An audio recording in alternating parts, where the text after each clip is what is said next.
Hey FBC, Nigel here. They asked me to talk about my favorite books, and I went searching for my all-time favorite.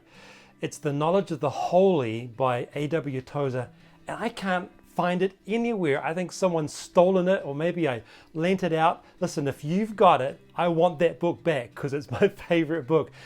It talks about God, it describes his attributes. I love the way A.W. Tozer describes God in that old language, that old English that is so respectful, and it just gives you a vision of God which is so helpful.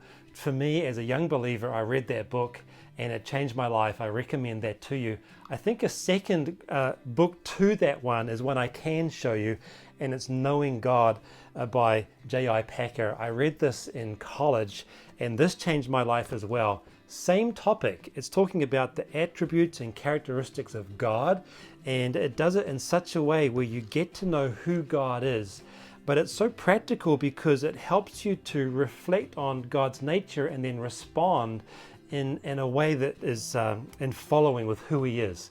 So as a new believer, I read this and it changed my life. So I recommend Knowing God.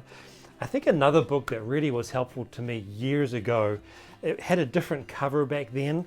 It's The Gospel According to Jesus by John MacArthur. This was such an important book when he first wrote this.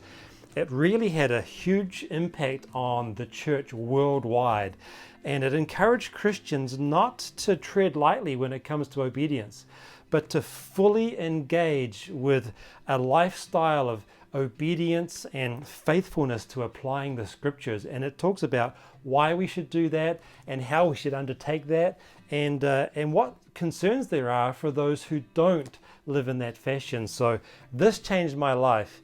It's been reprinted, new cover, but I recommend that to you big time if you have not read it. And then lastly, I've got so many favorite books. It was hard to siphon this down, but I read this book by Tripp a few years ago, A Quest for More. And this book talks about how we can live for God's kingdom as opposed to creating our own kingdoms. It helps us to think about how to live for his purposes instead of being selfish and just living for ourselves. It's a challenging book, and I recommend this to you. I think it will help you as you try to bring about big changes in your life as you live out the gospel and try to be faithful to the Lord. So there you go. There's 4 books. I could only show you 3.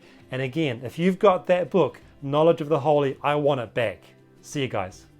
Okay, I apologize. Serena is my camera woman and she just fessed up. She has my book. So you're off the hook. She's in big trouble.